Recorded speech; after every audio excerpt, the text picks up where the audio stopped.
inventou o Brasil. Foi seu Cabral. Foi seu Cabral. No dia 21 de abril. Não é 22? Ah, é. 2 meses depois do carnaval. Depois Ceci amou Peri. Peri beijou Ceci. Ao som do Guarani. Do Guarani ao Guaraná. Surgiu a feijoada e mais tarde o Paraty. Quem foi que inventou o Brasil? Foi seu Cabral. Foi seu Cabral. No dia 22 de abril, 2 meses depois do carnaval.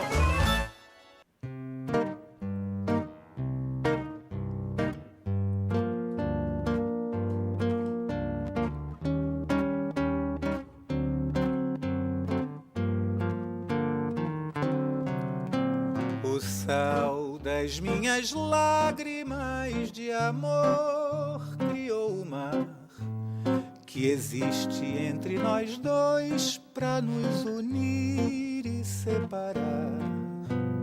Pudesse eu te dizer a dor que dói dentro de mim, que mói meu coração numa paixão que não tem fim.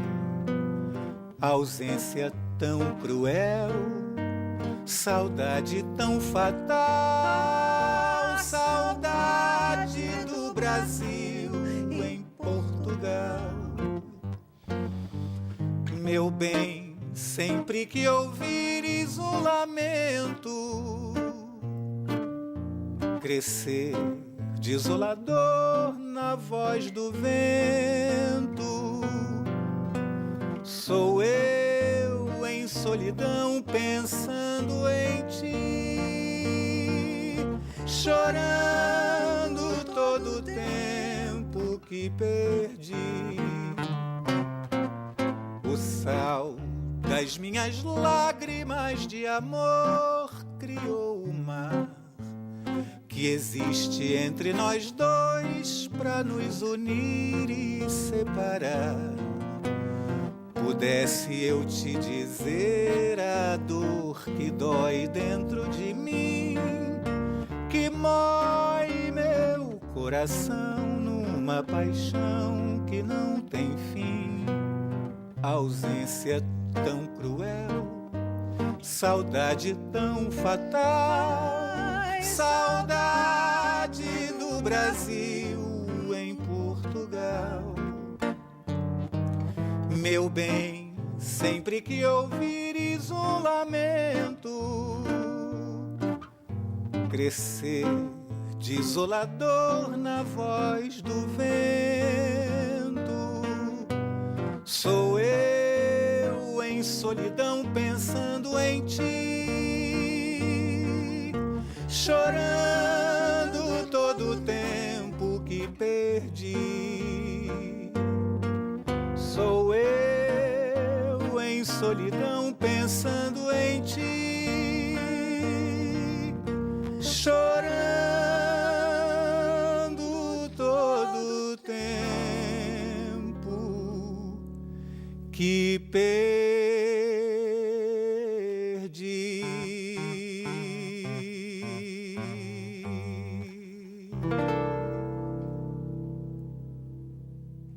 Diga-lhe que estou com o coração magoado de dor.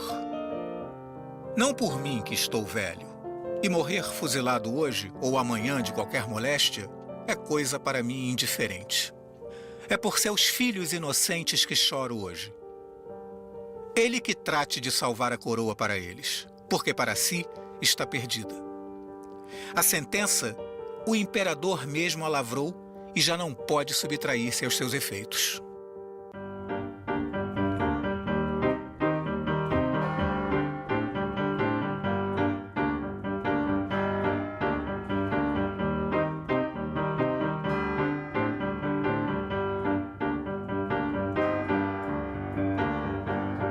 Juntos, eles comemoraram a independência política, Dom Pedro I e seu braço direito, José Bonifácio. Mas logo que Dom Pedro I fecha a Assembleia Constituinte, seus caminhos se desencontram. Brasileiros, proclama o imperador ao povo pelos jornais. Só uma vontade nos una. Continuemos a salvar a pátria. Mas é tarde demais. A pátria já está dividida. Em todo o país, protestos e rebeliões contra a política autoritária de Dom Pedro. Nas ruas, conflitos entre portugueses e brasileiros, ressentidos com os privilégios mantidos pelos lusitanos que ocupam os melhores cargos e a quem foram ofertados terras e títulos honoríficos. A situação se agrava quando Dom Pedro, após a morte do pai, Dom João VI, se envolve na disputa do trono português, onerando os cofres do Império Brasileiro, já muito abalados pelas despesas com a guerra perdida contra as Províncias Unidas do Plata. Já não bastava ter desembolsado 2 milhões de libras para que Portugal reconhecesse nossa independência? Não bastava ter assumido a imensa dívida portuguesa com a Inglaterra, deixando o Brasil cada vez mais dependente de empréstimos externos? Mas o que esperar de um imperador nascido do outro lado do oceano que vive aliado com os membros do Partido Português? Os brasileiros se inquietam e já não confiam no seu príncipe. Imprensa, Câmara, militares, o povo, todos estão contra ele. O pé de chumbo, o corcunda, o absolutista. Nas ruas, o que se ouve é mata marinheiro, mata português. Em abril de 1831, uma nova proclamação do imperador aos seus súditos. Brasileiros, para que tantas desconfianças? Duvidais de mim? Podereis ser traidor daquela mesma pátria que adotei por minha? No dia 7 de abril de 1831, Dom Pedro finalmente cede às pressões, entrega os pontos e abdica do trono brasileiro. Nas ruas circulam os versos: passa fora, pé de chumbo, vai-te do nosso Brasil, que o Brasil é brasileiro depois do 7 de abril.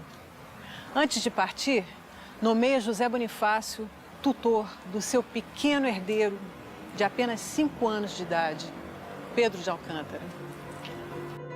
Meu verdadeiro amigo, é chegada a hora de me dar mais uma prova de amizade, tomando conta da educação de meu muito amado filho.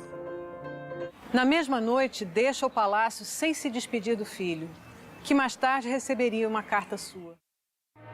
Me retiro para a Europa para que o Brasil sossegue, o que Deus permita, e possa para o futuro chegar àquele grau de prosperidade de que é capaz. Adeus, meu amado filho.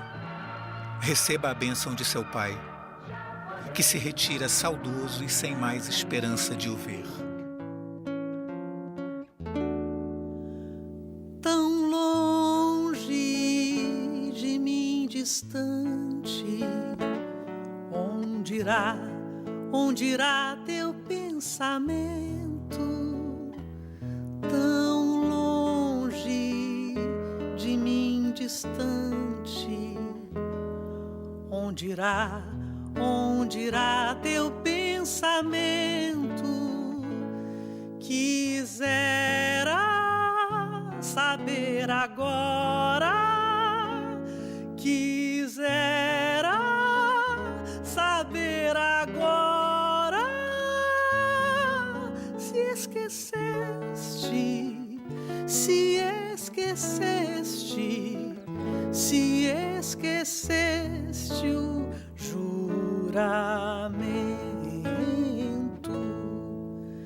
Quem sabe se és constante, se ainda é meu teu pensamento. Minha alma toda devora da saudade agro tormento. Tão longe de mim distante, onde irá teu pensamento? Quisera saber agora, se esqueceste o juramento. Quem sabe se é és constante, se ainda é meu teu pensamento,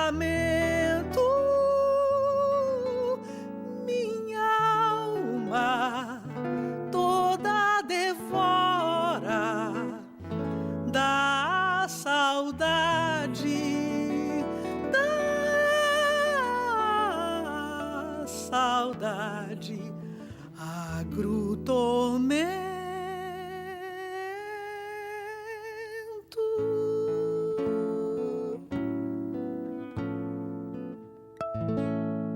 Entre o primeiro e o segundo reinados, o Brasil seria governado por regentes que não tiveram um minuto de sossego. As duas principais correntes políticas do Império, que haviam se aliado no Partido Brasileiro para derrubar Dom Pedro I, agora lutavam em lados opostos. Foi um período conturbado, marcado por crises e rebeliões, que quase mutilaram o país, todas reivindicando melhores condições de vida e uma participação política que fosse igual ou maior que Rio, São Paulo e Minas Gerais. Apesar de todo o investimento que tinha sido feito nesse projeto de unidade territorial, é sabido que esse período de 31 a 40, de 1831 a 1840, que foi o chamado período regencial, foi marcado por inúmeras revoltas, rebeliões, algumas com caráter separatista, outras com um caráter mais social e outras ainda com um caráter mais de luta política. A mais séria e a mais conhecida, que é a Revolução Farroupilha ou Guerra dos Farrapos, que resultou na fundação de duas repúblicas. O Rio Grande do Sul, a República Rio-Grandense, e a República Juliana, ou República Catarinense, em Santa Catarina. Então, realmente, foi no fio da navalha que a manutenção do Brasil territorialmente, tal como ele é hoje, correu um risco muito sério, vinda principalmente da proclamação dessas duas repúblicas na Guerra dos Farrapos. Uma guerra civil, de 1835 a 1845, e nela, de certa maneira, foi decidido o futuro do Império. E é interessante que, normalmente, os farrapos são vistos como mocinhos nessa guerra, mas, na verdade, se eles tivessem ganho, o Brasil não seria o que ele é hoje. Para o bem ou para o mal, eu não saberia dizer. As revoltas sociais assustam as elites. É preciso pôr ordem na casa e impedir que o povo continue a botar as manguinhas de fora. Por isso, liberais e conservadores mais uma vez se unem numa mesma ideia: antecipar a maioridade de Pedro II e dar início ao segundo reinado. Em julho de 1840, aquele que seria conhecido como o órfão da nação, aos 14 anos de idade, assume o governo do Brasil, que comandaria por 49 anos.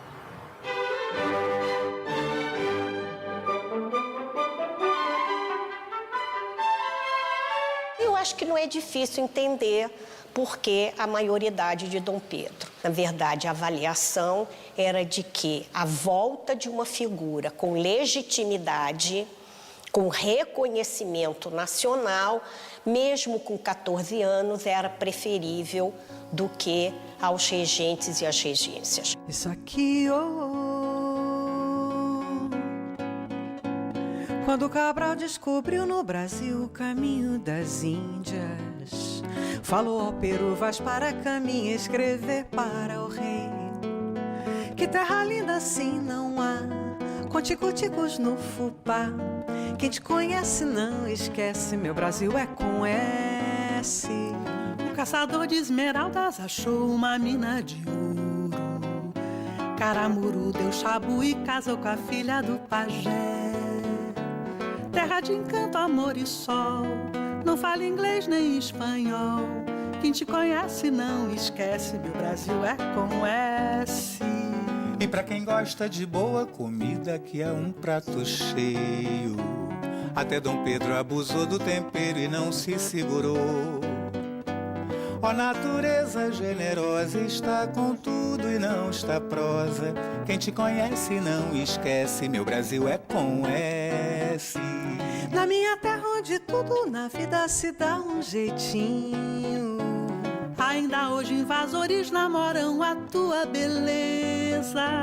Que confusão, veja você, no mapa mundi está com Z. Quem te conhece não esquece, meu Brasil é com S. Que confusão, veja você, no mapa mundi está com Z. Quem te conhece não esquece, meu Brasil é com S. Brasil é com S. Brasil é com S. Brasil, Brasil é com S.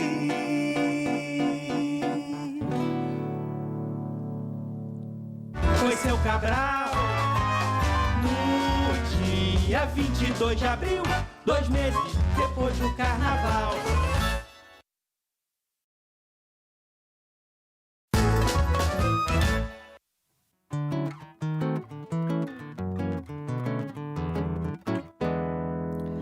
Forrobodó é folguedo de reis, forrobodó de preto forro.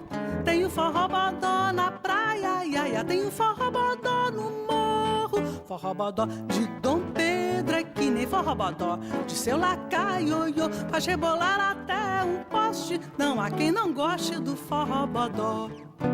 Desopila o fígado, é um santo remédio pro lumbago. Previne distúrbios do vago e simpático, é bom pro nefrótico, tímido gago. Rejubila células, metaboliza as coronárias, dá novo vigor a senhores idosos e satisfação para sexagenárias. Forrobodó para o inglês é que nem for everybody, não falseia. Quem saboreia assim namora, mas não leva embora meu forrobodó. Quem saboreia assim namora, mas não leva embora meu forrobodó. Em 1840, Dom Pedro II assume um império dividido e endividado. Concede anistia aos rebeldes vencidos, arbitra as dissonâncias entre liberais e conservadores que se revezavam no poder e, ao longo de seus quase 50 anos de reinado, muda a cara do Brasil. Mas a base continua a mesma. Donos de terra e de escravos comandam os destinos da nação.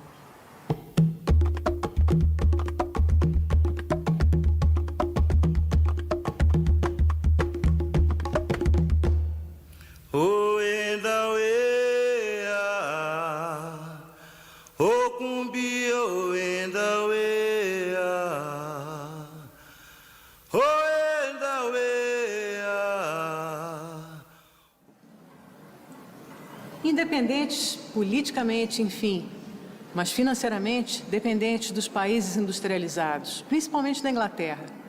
Por isso, em 1844, o governo decreta uma nova tarifa taxando os produtos industrializados. Isso foi um grande alívio para o nosso orçamento, facilitando novos empreendimentos e acabando com as facilidades dos ingleses que logo dariam o troco. A extinção do tráfico negreiro era alguma coisa que já vinha desde a década de 30, oferecia muita resistência, quer dizer, os escravistas eram o setor da elite brasileira mais forte no parlamento, mais forte no debate político, e, obviamente, essa pressão teve que vir do exterior, né? Obviamente, da Inglaterra. A Inglaterra pressionou bastante, mas a decisão do Império Brasileiro a extinguir a escravidão, ela demorou muito. A gente pode ver que de 1850, quando a Lei Eusébio de Queiroz, né, acabou com o tráfico escravo, até a abolição, em 1888, 38 anos se passaram, o que mostra a dificuldade do Império Brasileiro de transformar a sua mão de obra de escrava em livre. E o grande problema era exatamente esse: o que fazer? Aproveitar o escravo e transformá-lo em um trabalhador, dando educação, ou trazer trabalhador de fora. Vai ser um tema que vai talvez ter o primeiro lugar na pauta da história brasileira do Segundo Império. A partir da metade do século XIX em diante, a Inglaterra deixa de ser a nossa principal importadora.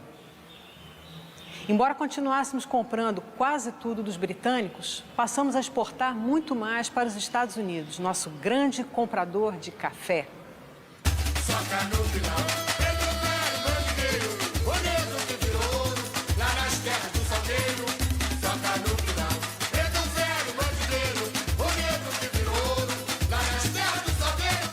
Depois do pau-brasil litorâneo, do açúcar pernambucano e do ouro das Minas Gerais, era a vez do café enriquecer e devastar o Brasil.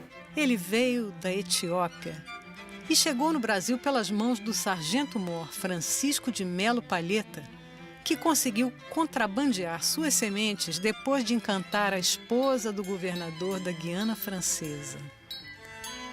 De acordo com a lenda, seus estimulantes poderes foram descobertos por um pastor que um dia percebeu a euforia que suas cabras exibiam sempre que mastigavam as folhas e os frutos dessa planta. O ponto de partida da expansão cafeeira foram os morros da cidade e do Mendanha, localizado na Baixada Fluminense. Na zona urbana do Rio de Janeiro, havia plantios por toda a cidade.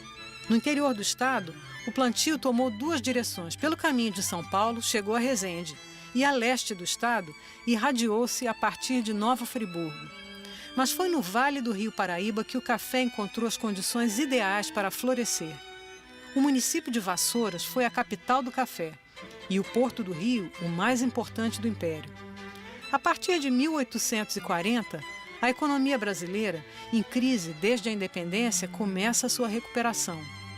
Tudo graças ao café, então nosso principal produto de exportação. Com a expansão cafeeira, surgem as estradas de ferro, lideradas pelos famosos barões do café, sempre interessados em manter a política latifundiário-escravista. Com o esgotamento do solo, a produção decai, mas o plantio avança pelo norte fluminense, atingindo o sul de Minas e chegando ao oeste paulista. Lá, em vez das técnicas rudimentares praticadas no Vale do Paraíba, é estabelecida uma produção do tipo capitalista. O reinado do café teve seu preço, nem sempre doce.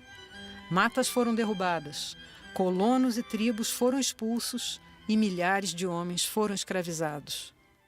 Então você tem a inovação do café, por um lado, então você vai mudar o eixo da economia, né, que vai reforçar nesse sentido o que já era o eixo político.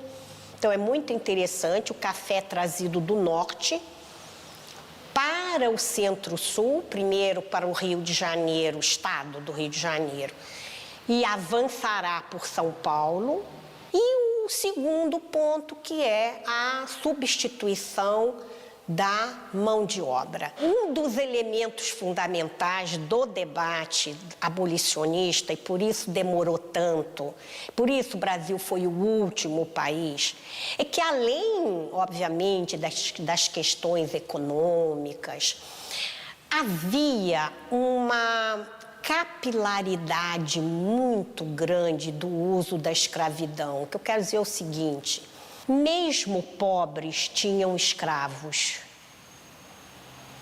A escravidão era profundamente disseminada na sociedade brasileira, o que provocava, de parte de mestiços libertos, resistência, porque eles, afinal de contas, não só tinham se tornado livres, como eles tinham juntado um patrimônio para comprar um escravo. E agora, como é que eles iam perder esse escravo? Então, ao contrário do que a gente imagina, não eram apenas os grandes proprietários que resistiam à escravidão.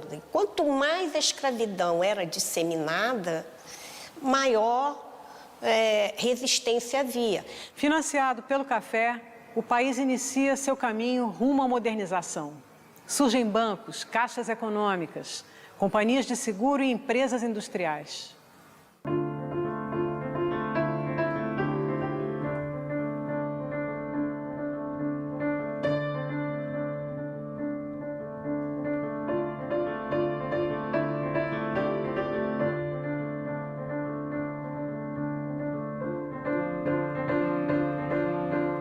as mudanças se aceleram e cresce a popularidade do imperador, defensor da ciência e das artes, e cujo maior projeto era escrever uma história do Brasil e dos brasileiros. E qual seria o personagem que melhor definiria a face da nação? Naquele momento, o índio foi elevado a símbolo de brasilidade. Brasil, és do teu verso dourado, o índio civilizado e abençoado por Deus. Escritores, pintores, historiadores se engajam nessa jornada cultural em busca de temas, cores, sons verdadeiramente nacionais. O que é ser brasileiro? O que distingue e expressa a nossa identidade?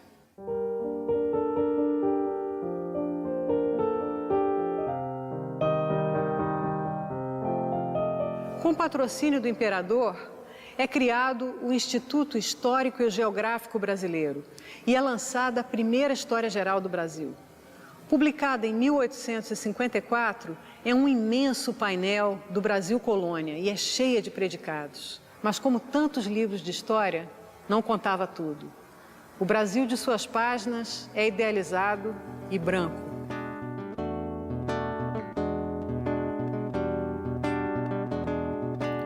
Vamos saber se contaram a nossa história certo. Vamos rever o que existe do nosso passado. Devemos conhecer nossos heróis de perto, tentando consertar o que aprendeu-se errado. Quem foi o herói que libertou o homem? Foi quem lutou para não passar mais fome. Quem foi o herói que libertou o homem? Foi quem lutou para não passar mais fome. Talvez alguém não aceite outra versão dos fatos, que a fantasia é a mordaça da realidade.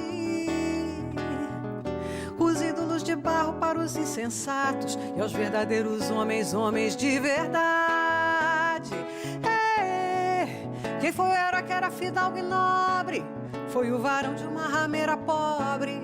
Quem foi o herói que era fidalgo e nobre? Foi o varão de uma rameira pobre. O rei, o herói, o santo, o assassino e o mártir foram também como nós em decadência ou glória. Da história foram eles que fizeram parte. Feito amanhã seremos nós parte da história. Quem foi o herói que era grande guerreiro? Foi quem sonhava ter fama e dinheiro. Quem foi o herói que era grande guerreiro? Foi quem sonhava ter fama e dinheiro. Vamos saber se contaram nossa história certo. Talvez alguém não aceite outra versão dos fatos. Devemos conhecer nossos heróis de perto. Foram assim como nós em decadência ou glória. Quem foi o herói que libertou o homem? O rei, o herói, o santo, o assassino e o mártir. Vamos saber se contaram nossa história certo. Vamos saber se contaram nossa história certo. Foi seu Cabral no dia 22 de abril, 2 meses depois do carnaval.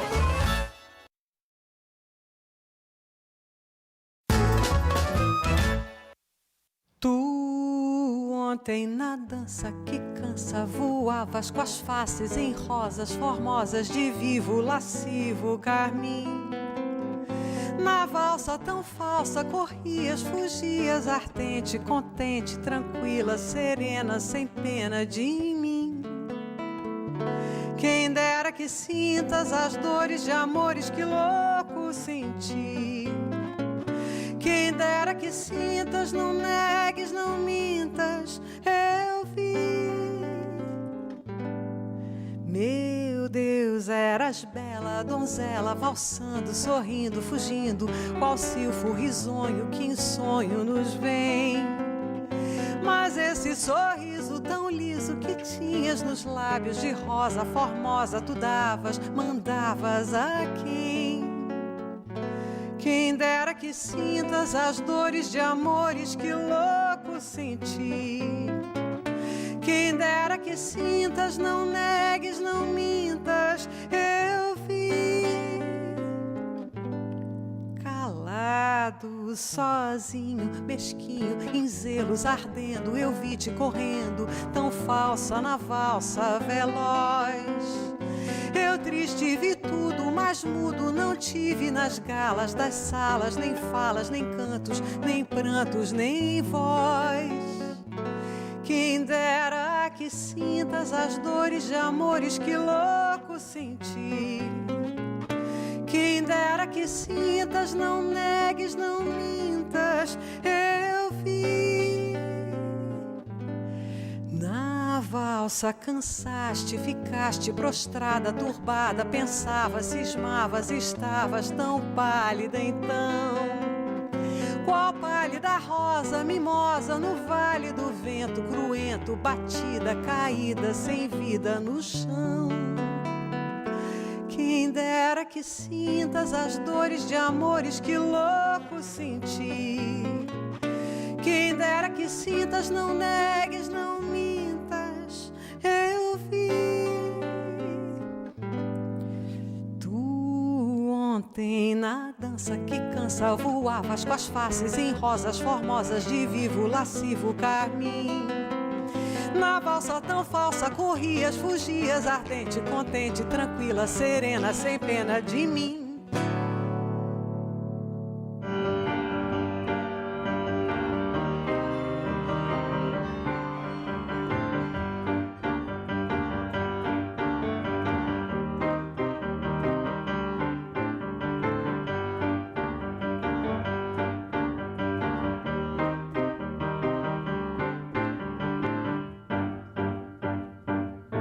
No segundo reinado, os artistas pop eram os poetas. Por exemplo, Casimiro de Abreu, cujos versos dessa valsa eu tive tanto prazer em musicar.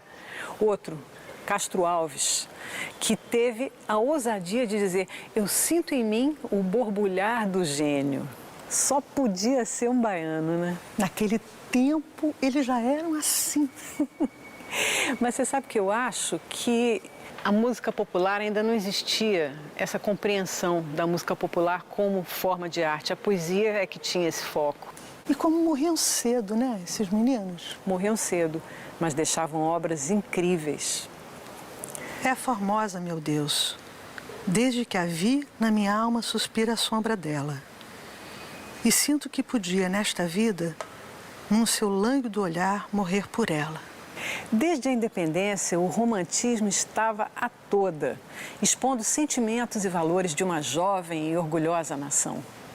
Não só nas poesias, mas também em romances, peças, pinturas e os folhetins, que eram histórias publicadas em capítulos nas páginas dos jornais. Serei incorrigível, romântico ou velhaco. Não digo o que sinto, não sinto o que digo, ou mesmo digo o que não sinto. Sou, enfim, mau e perigoso, e vocês, inocentes e anjinhos. Todavia eu, em toda parte, confesso que sou volúvel, inconstante e incapaz de amar 3 dias um mesmo objeto. Digo a todas como sou. E se apesar de tal, sua vaidade é tanta que se suponham inesquecíveis, a culpa, certo, não é minha. E vós, meus caros amigos, vós jurais amor eterno 100 vezes por ano a 100 diversas belezas. Vós sois tanto ou ainda mais inconstantes que eu, vós enganais, e eu desengano. Eu digo a verdade e vós, meus senhores, mentis. A Moreninha pode não ter sido o primeiro romance brasileiro, mas foi o primeiro que teve um sucesso estrondoso de público. Se fosse hoje, com certeza estaria assim, em primeiro lugar nos 10 mais vendidos. E o sucesso foi tanto que o Dr. Joaquim Manuel de Macedo trocou a medicina pela literatura e o jornalismo. Foi o primeiro romance dele, escrito em 1844, e contava a história de amor entre Carolina e Augusto. Menina solteira que almeja casar, não caia em amar a homem algum, nem seja notável por sua esquivança, não tire a esperança de amante nenhum. Mereçam-lhe todos olhares ardentes, suspiros ferventes, bem pode soltar. Não negue a nenhum protesto de amor, a qualquer que for o pode jurar. Pode bem a moça, assim praticando, dos homens zombando, a vida passar. Mas se aparecer algum toleirão, sem mais reflexão, é logo casar. Muitos grandes autores brasileiros escreveram sua obra e publicaram primeiro em folhetins. Por exemplo, Machado de Assis, que escreveu romances, peças, crônicas e contos, como Um Homem Célebre, que é a história do Pestana.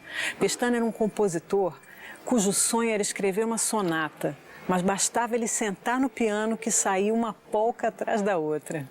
Polca que o povo cantava e assoviava na rua. Um martírio. Não era baile, apenas um sarau íntimo, 20 pessoas ao todo, que tinham ido jantar com a viúva Camargo, boa e patusca viúva. Com que alma e diligência arranjou ali umas danças. Fim da quadrilha, a viúva correu novamente ao Pestana para um obséquio muito particular. É que nos toque agora aquela sua polca, Não Bula Comigo, Nhonhô. Pestana fez uma careta, mas dissimulou depressa. Ouvidos os primeiros compassos, derramou-se pela sala uma alegria nova. Os pares entraram a saracotear a polca da moda. Tinha sido publicada 20 dias antes e já não havia recanto da cidade em que não fosse conhecida. Já chegando a consagração do assovio e da cantarola noturna. A polca era o ritmo da moda, tanto que uma epidemia de febre reumática ocorrida em 1847 foi batizada de polca. Já naquela época, o Brasil era esse caldeirão musical. O próprio Debré escreveu em sua Viagem Pitoresca Histórica ao Brasil: é certo que no Brasil a cabana e o palácio são um berço comum da música. Por isso ouve-se dia e noite o som da marimba do escravo africano, do violão ou do cavaquinho do homem do povo e a harmonia mais sabida do homem rico.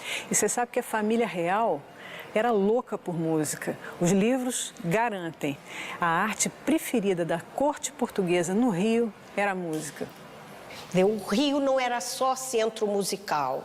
Ele era, na verdade, o centro cultural da nação que estava se construindo, em que a música era um elemento importante. O padre José Maurício, negro, de origem escrava, e que vai ter um papel importante também nesse momento, toca para Dom João VI, o que mostra que as barreiras raciais, embora fortíssimas, não eram tão inexpugnáveis assim. Em 1848, o governo imperial cria o Conservatório de Música e começa a enviar alunos destacados para estudar no exterior.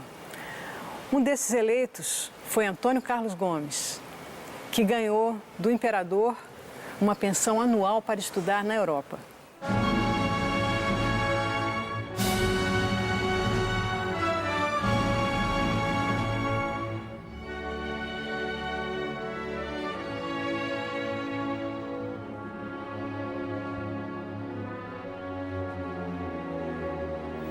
Em 1870, o Guarani estreia no Scala de Milão para depois sair em turnê por todas as capitais da Europa, de Lisboa a Moscou. Mas nem só de ópera vivia a capital do Império. Pelas ruas do Rio, um jeito novo de tocar, os gêneros musicais importados, que reinavam nos salões da elite como a polca, acabou batizando um grupo de músicos populares, os Chorões. A moça está sentada. O moço amado para uma contradança vai tirá-la. Dá-me a honra? Pois não. E pela sala ei-los a passear de braços dados. Começa a dança. A mão do moço, esperta, bole, mexe, comprime, apalpa, aperta, durante uns turbulentos balanceios. E uma senhora, que não é criança, sentada a um canto, observa que na dança, hoje trabalham mais as mãos que os pés. Assim, o genial dramaturgo Arthur Azevedo registra a mudança nas danças de salão.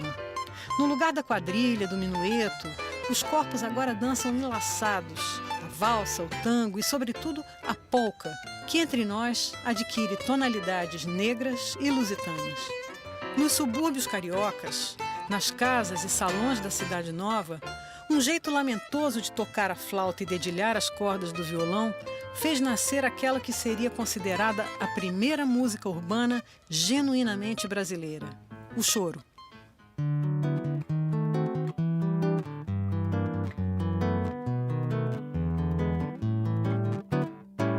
Flor amorosa, compassiva, sensitiva, vem.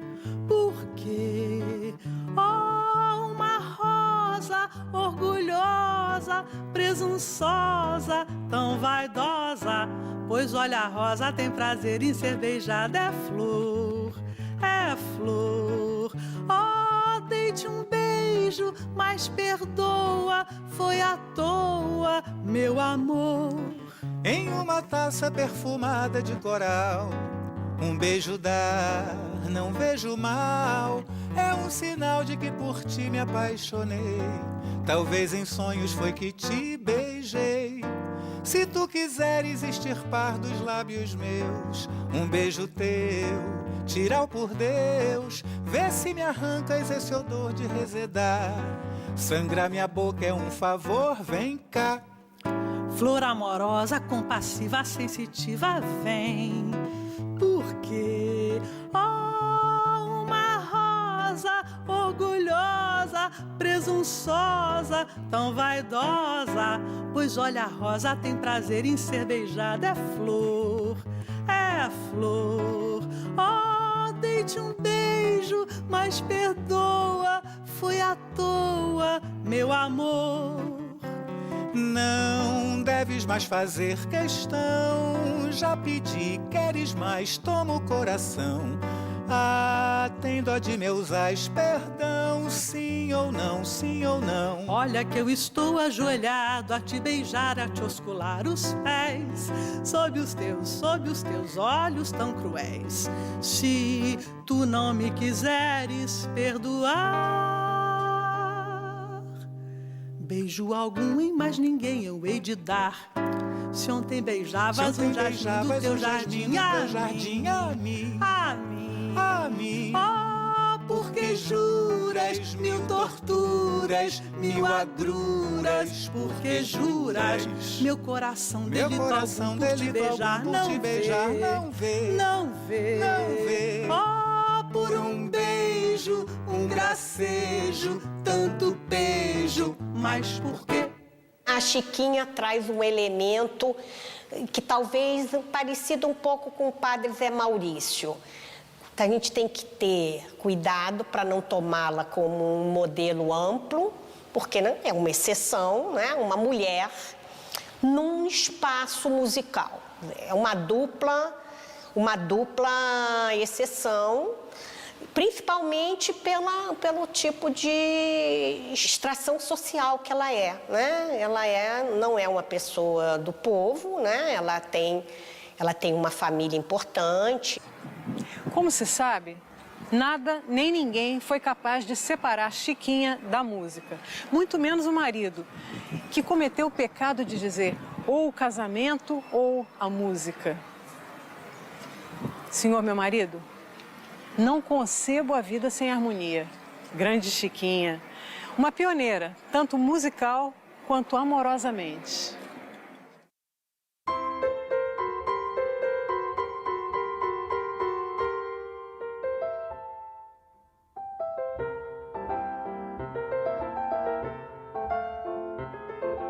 Quanto à Guerra do Paraguai, apesar de livros e quadros exaltarem heróis e batalhas, todos saíram perdendo, como costuma acontecer em todas as guerras em algum momento.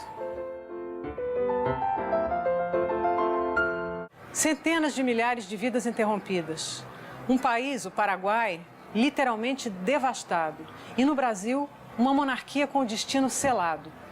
No mesmo ano do fim do conflito, 1870, um manifesto já acenava para o desejo da República, que viria 19 anos depois, em 1889, apenas um ano depois da abolição da escravatura.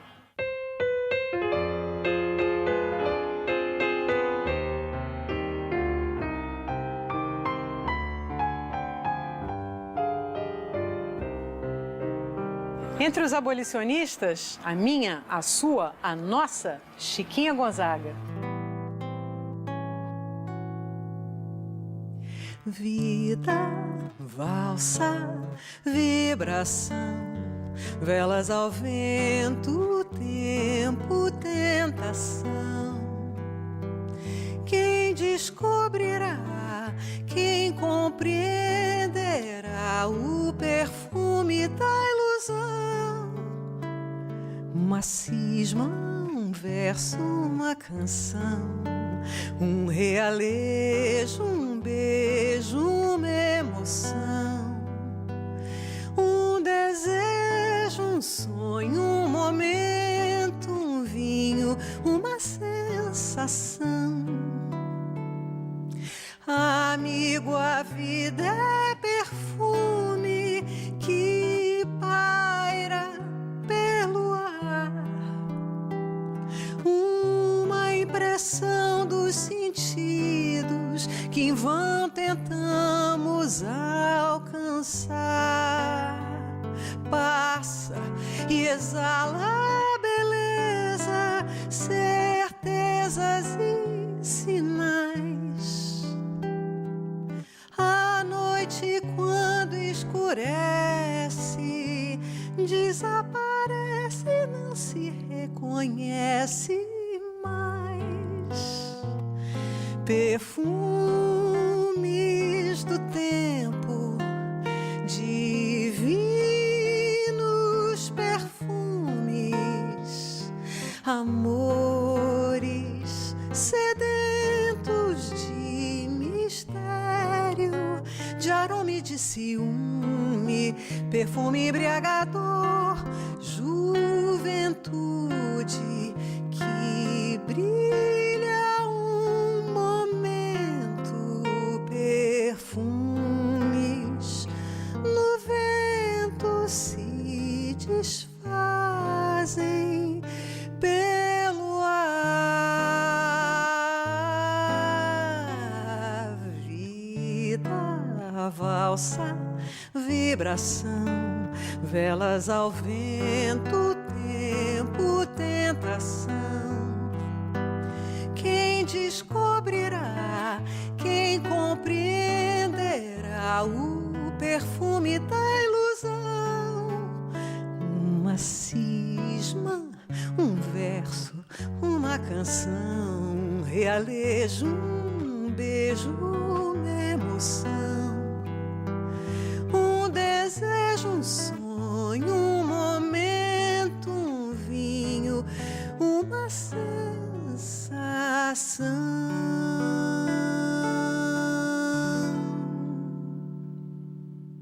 A despedida da monarquia veio em trajes de gala, no último e maior baile do Império.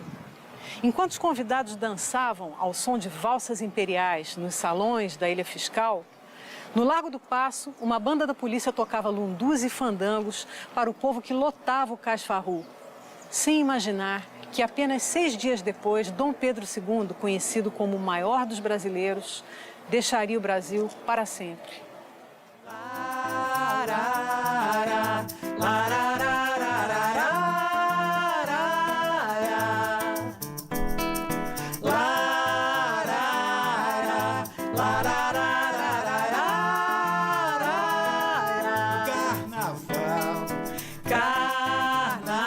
Carnaval, doce ilusão, vem-me um pouco de magia, de perfume e fantasia e também de sedução.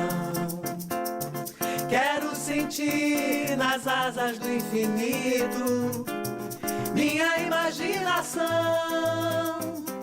Eu e meu amigo Orfeu, sedentos de hoje e desvario, cantaremos em sonho os 5 bailes na história do Rio. Quando a cidade completava 20 anos de existência, nosso povo dançou. Em seguida era promovida a capital, a corte festejou. Iluminado estava o salão na noite da coroação. Ali, no esplendor da alegria, a burguesia fez a sua aclamação, vibrando de emoção. Que luxo, a riqueza imperou com imponência, a beleza fez presença, condecorando a independência.